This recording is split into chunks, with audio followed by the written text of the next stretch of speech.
Friends, कैसे हैं आप लोग। आज हम लोग पढ़ेंगे एमएसके यानी मास्टर ऑफ आर्ट्स इन संस्कृत, जिसमें आज पढ़ेंगे एमएसके 003 के खंड 1 में इकाई 1 भारतीय दर्शन का परिचय, जिसमें आज आपके लिए लेकर आए हैं का परिहार। तो वीडियो स्टार्ट करने से पहले जो भी फ्रेंड्स हमारे चैनल पर नए आए हैं कृपया चैनल को सब्सक्राइब कर ले और बेल आइकन को प्रेस कर दे, ताकि जो भी लेटेस्ट वीडियो हमारे चैनल पे आए वो सबसे पहले आपको मिल सके।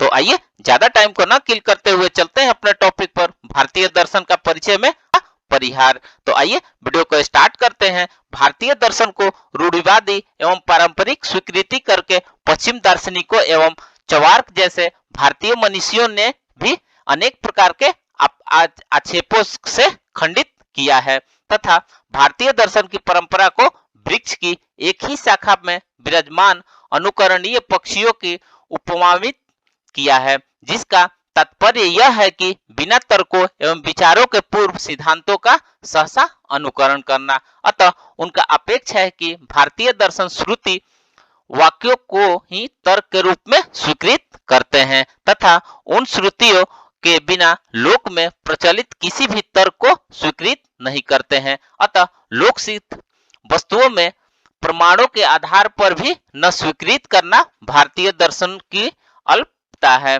तथा ऐसी पश्चिमी दार्शनिकों का भी अभिमत है। परंतु भारतीय दर्शन की प्रमाण मीमांसा एवं तत्व सिद्धि की सरणी के अवलोकन से ज्ञात होता है कि पश्चिमी दार्शनिकों द्वारा किए गए आक्षेप सत्य के धरातल पर स्थित नहीं होते हैं। यदि एक वाक्य में कहा जाए तो भारतीय दर्शन ऐसे ही वस्त्र निर्माता के समान है, जो श्रुति रूपी तंतुओं के संयोग से अपने सिद्धांत रूपी पट का निर्माण करते हैं तथा उसे ही प्रमाण रूप में स्वीकृत करते हैं, क्योंकि तर्क का कोई अंत नहीं हो सकता एवं एक बड़ा तार्किक अपने अल्पज्ञ तार्किक के सिद्धांत का खंडन कर सकता है। अतः केवल तर्क ही निश्चयात्मक ज्ञान का उत्पादक नहीं हो सकता। इसी विचार सरणी से महान तार्किक महर्षि गौतम एवं शंकरादि सहमत थे। अतः उन्होंने योगज प्रत्यक्ष द्वारा समाहित श्रुतियों को तर्कों से प्रबल प्रमाण के रूप में स्वीकृत किया है। श्रुतियां वल्बन के अतिरिक्त एक अन्य आक्षेप भारतीय दर्शनों की अप्रगतिशील विचारधारा पर है, परंतु यह भी युक्तियुक्त प्रतीत नहीं होता है। भारतीय दर्शनों की विविधता तथा इसमें टीकाकारों द्वारा अपने विचारों का स्वतंत्र प्रकटन भारतीय दर्शन की प्रगतिशीलता का परिचायक है।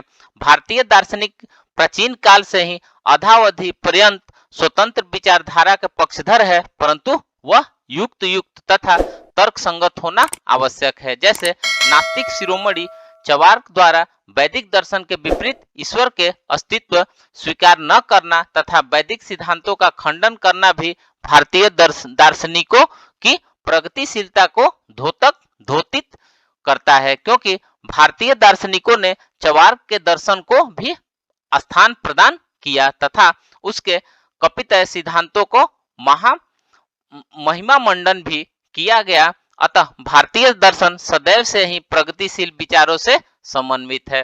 भारतीय दर्शन में मानव जीवन का परम लक्ष्य मोक्ष को स्वीकार किया गया है।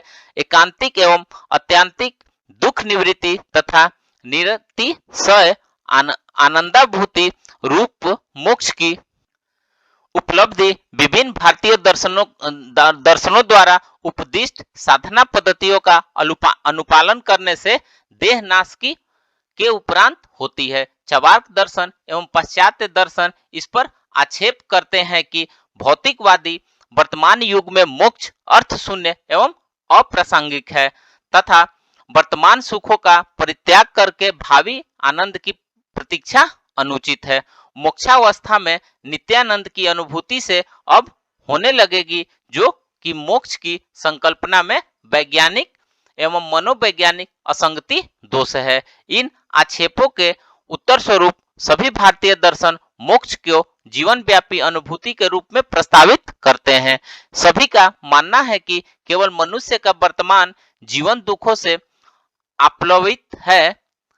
भौतिक सुखों की अभिलाषा में मनुष्य जो भी प्रयत्न करता है वे सभी प्रयत्न अत्यंत दुख साध्य है तथा उनसे प्राप्ति सुख रूपी फल भी क्षणिक होने के कारण अंततः दुख की ही अनुभूति करता है। इसी तथ्य को निरूपित करते हुए महर्षि पतंजलि ने योग्य सूत्र में कहा है कि प्रत्येक मनुष्य का यह स्वभाव है कि वह अपने जीवन में केवल और केवल सुखों का आकांक्षी होता है एवं उसकी यह कामना होती है कि यह सुख उसके जीवन में नित्य निरंतर बना रहे तथा उसे दुखों की अनुभूति कभी न हो।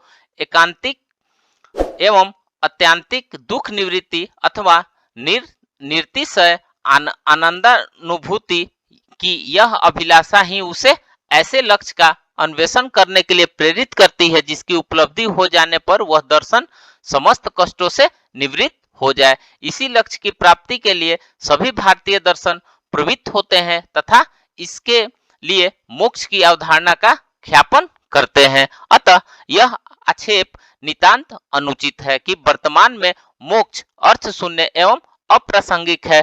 मोक्ष के भावी जीवन में उपलब्ध होने के कारण वर्तमान में सुखों का परित्याग करके प्रतीक्षा दोष का आक्षेप करने वालों के प्रति भारतीय दार्शनिकों का उत्तर है कि मोक्ष एक जीवन व्यापी अनुभूति है। कोई भी साधक विभिन्न दर्शनों में निरूपित ज्ञान प्रक्रिया का अवलंबन करके वर्तमान में मोक्षावस्था की अनुभूति कर सकता है। इसलिए भारतीय दर्शन में जीवन मुक्ति के सिद्धांत का विध विवेचन किया गया है। भारतीय दर्शन में बताई गई आचार मीमांसा का अनुसरण करके व्यक्ति सकारात्मक चिंतन के माध्यम से न केवल अपना भौतिक उत्थान कर सकता है अपितु वह परिवार, समाज, राष्ट्र एवं विश्व की उन्नति में भी सक्रिय एवं उपयोगी योगदान दे सकता है। जहां तक मनोवैज्ञानिक असंगति के आक्षेप का प्रश्न है तो उसके उत्तर में यह कहा जा सकता है कि मानव मात्र की यह स्वाभाविक अनुभूति ही है कि वह स्वयं को अत्यंत प्रिय पदार्थ के अनवरत उपभोग से कभी भी उबता नहीं है अपितु वह उसे सर्वदा प्राप्त करते रहना चाहता है। चूंकि मोक्ष ही अवस्था है जिससे लब्ध हो जाने पर अनवरत आनंद बना रहेगा, इसलिए मोक्ष मार्ग पर चलना व्यक्ति के लिए उचित भी है एवं प्रासंगिक भी। तो फ्रेंड्स, इस प्रकार से आज हमने भारतीय दर्शन का परिचय में आक्षेप और उनका परिहार के बारे में पढ़ा। तो मिलते हैं एक नए वीडियो के साथ में, तब तक से हमारे चैनल पे बने रहिए। धन्यवाद।